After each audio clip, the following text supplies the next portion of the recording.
the promise of the high peaks. The thermometer outside read minus 42 degrees Fahrenheit inside the half-finished Quonset cabin.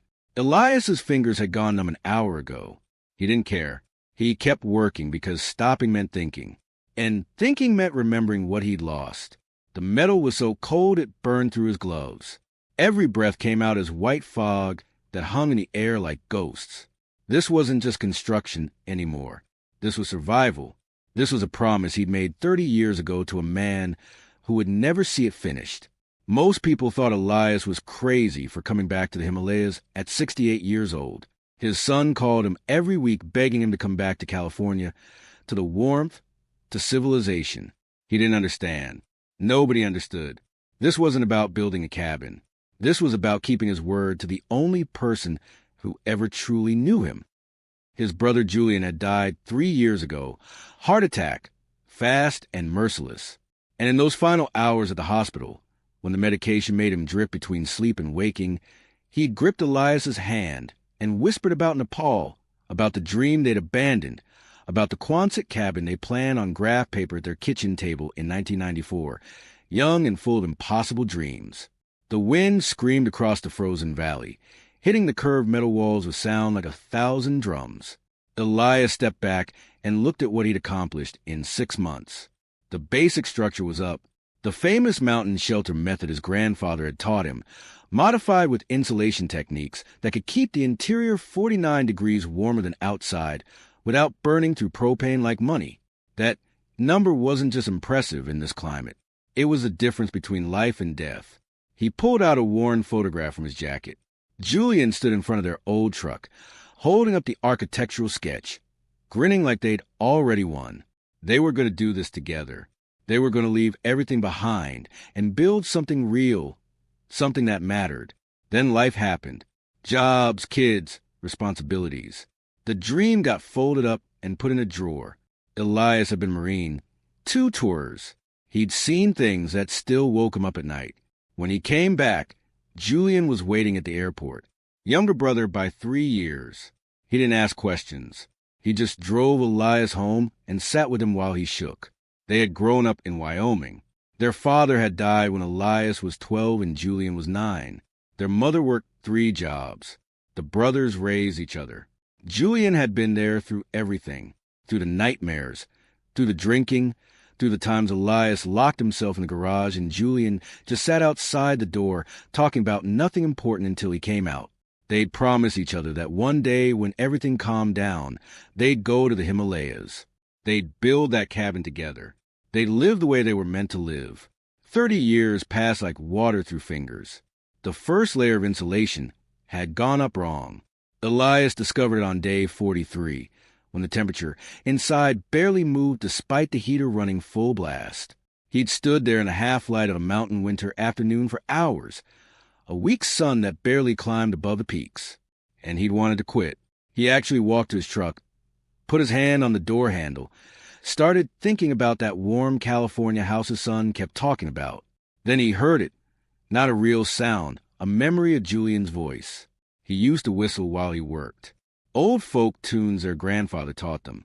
Elias heard that whistle, and he turned around and walked back into that freezing metal tube and tore out every inch of wrong insulation with his bare hands. The mountain method wasn't like regular construction. You couldn't just follow instructions from a hardware store pamphlet. The Quonset design itself was brilliant, a half-cylinder of corrugated metal, simple and strong, but keeping it warm in minus 50 degrees weather required something more. Elias's grandfather had pioneered in the Himalayas in the 1960s, back when men came north with nothing but determination and left with either a life or a grave. His grandfather had learned from the local Sherpas, not the tourist version. The real survival knowledge passed down through generations who'd lived in the harshest environment on Earth. The secret was layers, not just insulation, but air gaps, thermal breaks, reflective barriers, creating a system where heat couldn't escape and cold couldn't penetrate. Elias worked alone. He'd hired a local pilot to fly in supplies once a month. Everything else was him, and the silence. People thought silence was peaceful. They were wrong. Silence was loud with everything you were trying not to think about. He'd wake up at 4 in the morning, pitch black outside, wind rattling the temporary shelter he'd built. He'd make coffee on a camp stove and sit there holding the cup, feeling the warmth, and he'd talk to Julian, tell him about the progress, about the setbacks, about how his hands ached so bad some mornings he could barely grip a hammer. He'd talk to him like he was sitting right there. Maybe he was. Maybe that's what brotherhood did. It refused to die even when everything else did. The heating system was a final challenge. Most people used propane or with stoves. Both worked but had problems. Propane was expensive and required constant refilling. With stoves needed endless fuel and constant attention. Elias designed something different. A hybrid system his grandfather had sketched in an old notebook. Combine a wood stove for primary heat with a propane backup for when he was away. But the real genius was a thermal mass. He built a base of stones, each one carefully selected from the rocky slopes. Hundreds of pounds of rock underneath the wood stove. Those stones absorbed heat during the day and released it slowly through the night. The cabin stayed warm for 8 hours after the fire died, combined with 5-layer insulation envelope. It meant the interior temperature held steady at 40 degrees even when the outside world dropped to -50. That 49-degree difference wasn't just a number. It was a miracle of physics and determination. Julian had been a carpenter. He'd worked construction his whole life, built houses all over Wyoming. He'd seen Elias through the bad years after the war. Never judged, never made him feel weak for being scared. When they talked about Nepal, it wasn't about running away. It was about building something together, creating a life that was theirs alone. No bosses, no schedules, no fluorescent lights in construction site politics and war memories. Just them in the land and the work of their hands. Julian had drawn up the first real plans, spent weeks researching the Quonset method, calculating insulation values, designing the layout, then his heart gave out on a Tuesday morning. Dropped dead on a job site. 59 years old. Month 6 brought the worst storm Elias had experienced. The pilot couldn't fly in. Radio said winds at 70 miles per hour. Whiteout conditions. Temperature at -60 with wind chill. Elias sealed himself in the cabin. He'd finished enough that it was livable. The heater worked. The insulation held. But that storm tested everything. He could hear metal groaning under the wind. Snow piled 6 feet high against the walls. The whole structure shook. He sat there wondering if this was it. If the cabin would fail. If he'd failed Julian. He'd promised him at the hospital that he wouldn't give up on their dream just because he was gone. But sitting there in the howling dark, feeling the walls shake, he felt the weight of every year he'd waited, every excuse he'd made, every time he'd chosen safe over brave.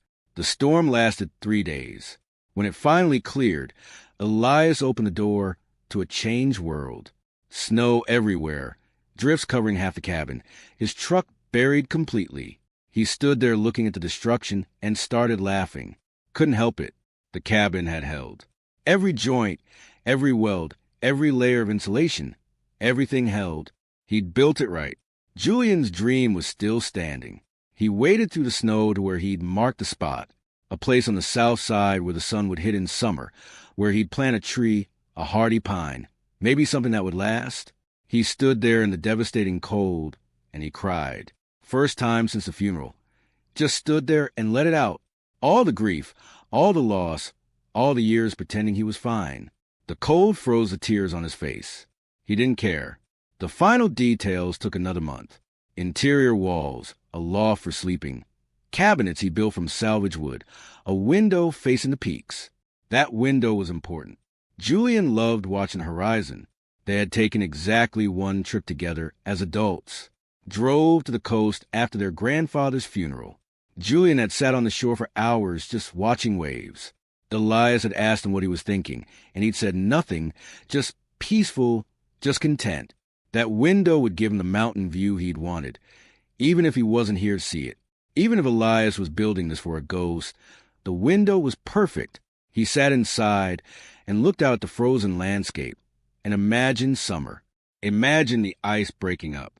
Imagine the high sun glinting off the summits. Imagine Julian sitting in the chair he'd built, whittling or reading or just being quiet the way he loved. Tenzin, the pilot, brought his brother on the final supply run. Lakpa, a retired climber. They'd spent their whole lives working together on the slopes. Tenzin had told him about Elias's project. Lakpa took one look at Elias and insisted on staying to help with the final push. Elias tried to protest, but Lakpa wasn't hearing it.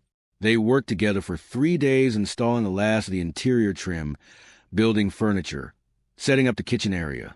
Lakpa didn't talk much, just worked. At night, they'd sit by the heater and Lakpa would tell stories about climbing in the death zone, about storms that made this mountain winter look tame, about the brother bond that kept him alive through decades of dangerous work. Elias understood. He told him about Julian, about the plans, about the promise. Lakpa nodded, said he'd do the same for Tenzin, said some bonds couldn't be broken by something as simple as death. The insulation test came on the coldest night of the year, minus 53 degrees outside. Elias let the fire die in the stove around midnight, wanted to see what would happen. He woke up at 6 o'clock in the morning. Outside was still minus 50. Inside, measured 42 degrees. He'd done it. The cabin held heat for 6 hours with no active heating source. When he got the fire going again, the temperature climbed to 70 within an hour. The 5-layer thermal envelope worked exactly like his grandfather's notes promised. He stood there looking at the thermometer and felt something he hadn't felt in 3 years. Pride, not the arrogant kind, the quiet kind, the kind that came from doing something right, from keeping a promise, from honoring love with action. Julian had wanted to teach carpentry to kids, young men who needed direction. He'd always said there was something about building with your hands that fixed things inside you, made you whole. He'd volunteered at a youth center for years, teaching basic woodworking, helping troubled teenagers find purpose through creation. When he got sick, those kids came to the hospital, stood outside his room, because they weren't family and couldn't get in. Elias had let them in anyway. They'd filed in one by one, shook Julian's hand, told him what he'd meant to them. Julian had smiled, that smile Elias knew so well, the one that said everything was worth it. That night, Julian had made Elias promise to finish the cabin, promise to live, promise to build something that would outlast both of them. The final touch was a porch. Elias built it from local timber. He cut and milled himself. Simple design, just a covered area where he could sit and watch the weather. He put 2 chairs there, one for him, one for Julian. People would think he was crazy. Let them think it. He'd sit there in both chairs, talk to his brother in the empty one, watch the seasons change. The porch faced west where the sunset colors painted the sky in ways that didn't seem real. Purple and orange and red bleeding across the horizon. Julian would have loved it. He'd always been the one to stop and notice beauty, to point out how light hit trees, how clouds form patterns. Everything Elias knew about appreciating the moment he'd learned from his brother. Month 8, day 147. The cabin was finished. Elias stood in the snow at the exact spot in the photograph. Same angle, same distance. He'd asked Tenzin to take a picture. Elias held up the old photo next to himself, past and present, dream and reality. Tenzin took several shots. Didn't say anything. Didn't need to. They both knew what this meant. This wasn't just a building. This was a cathedral, a monument, a promise kept. Elias walked inside one last time as a builder.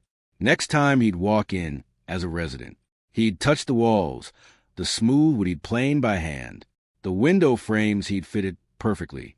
The stone floor he laid piece by piece. Every inch of this place was built with purpose, with memory, with brotherhood. That night, he made a fire in the wood stove. The flames caught quickly on the dry kindling. He sat in one of the chairs he'd built and watched the fire through the glass door.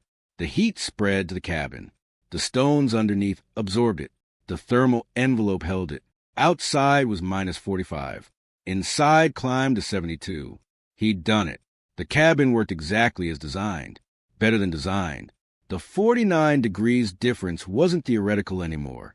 It was real, proven, tested against the worst the Himalayas could throw at it.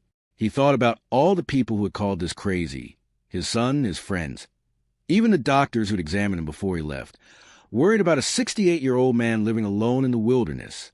They didn't understand that sometimes crazy was another word for necessary. Elias pulled out Julian's old pocket watch and held it in the firelight. He carried it every day since the funeral. His grandfather had given it to Julian on his 18th birthday. Julian had treasured it, wound it every morning. When he died, the executor gave it to Elias. He brought it to the mountains as a talisman, as proof that Julian had been real, that their bond had mattered, that he wasn't just a lonely old man building fantasies in the snow. He stood up and walked to the window. The mountains stretched out under moonlight, snow-covered and endless. Tomorrow he'd start living here. Really living. He'd wake up in the loft, make coffee in the kitchen they designed together, sit on the porch in both chairs. He'd hike in the summer, cut wood in the fall, watch storms in the winter, and every single day he'd talk to Julian, tell him about the stars over peaks, about the hawks that circled the valley, about how the cabin stayed warm, about how he kept his promise. The fire popped and settled. Elias returned to his chair. He was tired, bone tired, the kind of exhaustion that came from 8 months of labor in conditions that would kill most people. But it was good tired, earned tired. He'd built something that would last, something that mattered. The Quonset method worked because it was honest. No tricks, no shortcuts, just solid engineering and hard work. Just like a good life, just like brotherhood. You built it layer by layer. You protected it from the cold. You maintained it. You honored it. And if you did it right, it kept you warm through the darkest winters. He closed his eyes and felt the heat from the stove, felt the solid walls around him, felt the weight of accomplishment in his pocket. Julian's watch pressed against his leg. The wind picked up outside, but the cabin didn't care. It stood firm, strong, warm, a shelter built from grief and transformed into something beautiful. Elias smiled for the first time in 3 years. He felt like he was home, not just physically, emotionally, spiritually. Home. The 49 degrees that separated the inside from the brutal winter wasn't just about temperature. It was about the difference between surviving and living, between giving up and pushing forward, between forgetting and remembering. Julian had given him everything, brotherhood, purpose, dreams, and now Elias had given something back, a cabin that would stand for generations, a testament to what 2 brothers from Wyoming had imagined on graph paper 30 years ago. The dream hadn't died. It had just taken longer than expected, but it was here now, real, solid, warm, and that was enough.